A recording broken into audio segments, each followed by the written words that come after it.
every teacher hated me, but no teacher hated me more than my humanities teacher. She used to tell me before I get into class, look, if you're gonna bring the circus to class today, make sure you do it in the first 5 minutes so I can kick you out early and get on with my lesson. She knew the routine, yeah, she knows. She's like, we both know you're not ending the class inside, so let's just get over and done with early, yeah. So yeah, I'll be cooking in her classroom, but I remember one day she came to me and she was like, oh yeah, keep telling jokes, work on your delivery, and you can tell it to your cellmate when you end up as another person in prison, like the rest of your peers. Whoa. That's anti-black. I look at the rest of my peers, my actual peers, I'm like, Fatima, are you planning to go to jail? Like, Jane, are you planning to go to jail? Because I'm not. Yeah. I'm looking at my actual peers, like, are you guys planning to go to jail?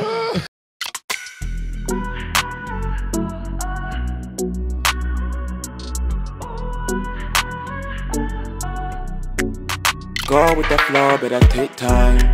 I'm too busy looking at the waistline. She moves when I call, don't waste time. Don't think too much, cause it takes life. She got wastemen calling all day. But you know I only move with the sharks, eh? Couple drinks on the table, the last wave had meerkats on their mind all day. She moves like she ain't got no problem. Yo, it's Manny from Pastor Meerkat. Make sure you guys like, comment and subscribe.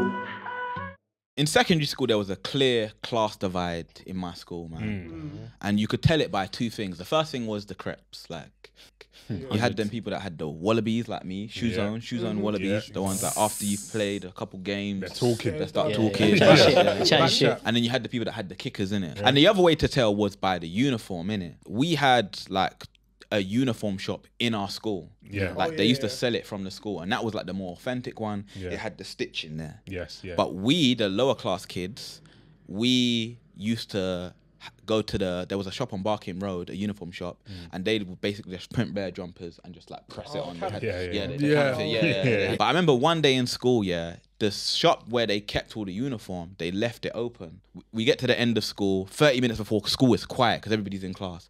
We go there, somebody opens the shutters, we just end up taking bare uniform. So I've got brand new uniform now. I've got the new uniform with the stitching. My uniform before that was like, it was faded. Like it's supposed to be navy blue, but it's faded blue because I've washed it on 40 degrees. I wash it on 40 degrees, I iron it on 3 dots. You know where you iron it? Iron it on high. 3 dots is funny, you know? When you iron it on 3 dots, you see the thing that they've pressed on it comes on the iron. It unpresses onto the iron.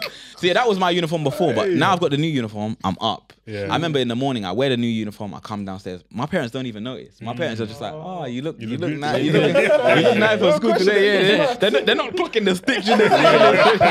So then I go into class, I go into school, and then they call an emergency assembly straight away. They're like, like, we need everybody to come to assembly. Everybody's in assembly. They're like, yeah, somebody stole from the uniform shop. So yeah, all of us are in new uniform. And then they're like, okay, cool. No one wants to admit, can we speak to these like 4 or 5 students? So then they call all of us that have stolen to the side.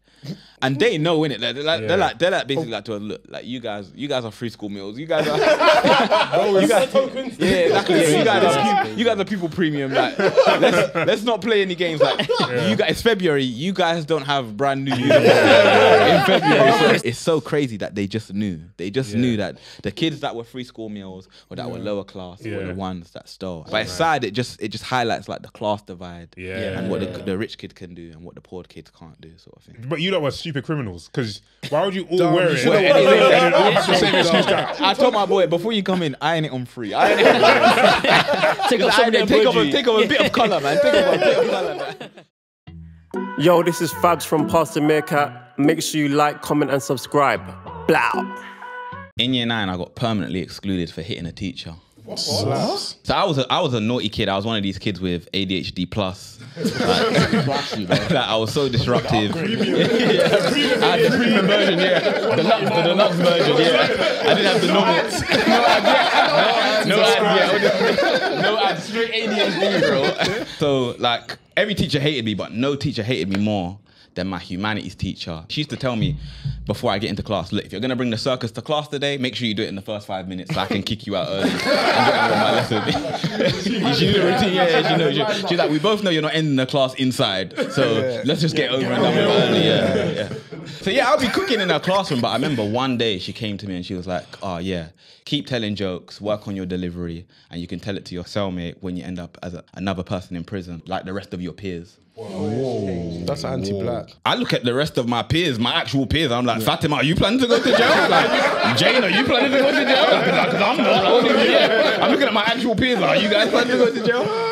And then my best friend, I had a best friend called Mahmood in the class, and he's just laughing. So then, again, my ADHD plus, one of the symptoms is just anger. Like, so I just swing on this Mahmood guy. I just end up swinging on him. Oh, shit. Then we end up getting into like some mad fight in the middle of the humanities class. So then she tries to get in the middle and stop the fight. And then I end up punching her in the arm.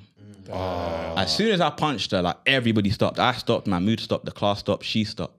And I swear, she looked at me, I looked at her, she smirked. She knew, she knew what it is. She's like, I got you guys. Yeah, exactly. She smirked and then she just fell to the floor, holding her belly for some reason. And I'm thinking, you know what, cool. I've done this before. I've been excluded. Like, violence, fighting is like 3-4 days. Homes Under the Hammer, Antique Roadshow, like Bargain Hunt. Exactly. All that stuff that we don't get to watch. That's me for the next few days. But then I get a letter to my house saying like, no, you've been permanently excluded because you attacked a teacher. So then they send you, when you get permanently excluded, they send you to like some exclusion center or something like Peru, innit? Like a Peru. So then I go there, first day, it's like chaotic, bro. Like, so yeah, like I go home and I'm like to my mom, like, look, mom, like I can't go back to this center. Like it's chaotic. I should not be there. Like I'm smart. My mom's like, look, I know you had AGHG, but why did you punch? Why did you punch the teacher? Like, and I was like, mom, look, I've never been a violent kid. Like I know I've been disruptive, but I've never been violent. Like I did not punch her. Like I was fighting with my friend and she got involved. So she was like, okay, cool, we're gonna appeal it. So then she goes to appeal it.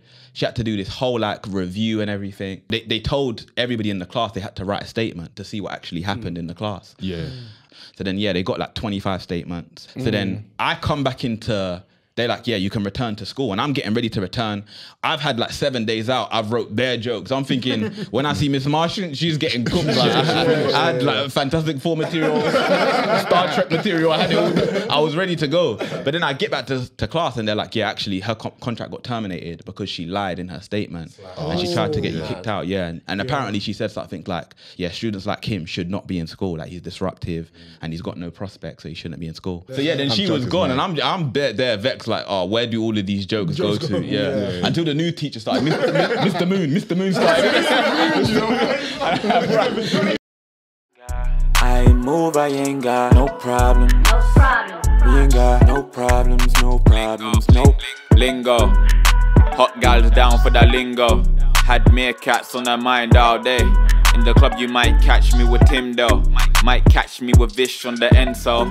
Find me shotgun riding with bangs though. Say I want spend time with my friends now. See a hot gal whining with Pedro. See a hot gal whining with... What's going on, people? E-Man from Pastor Meerkat. Make sure you like, comment and subscribe. Cheers!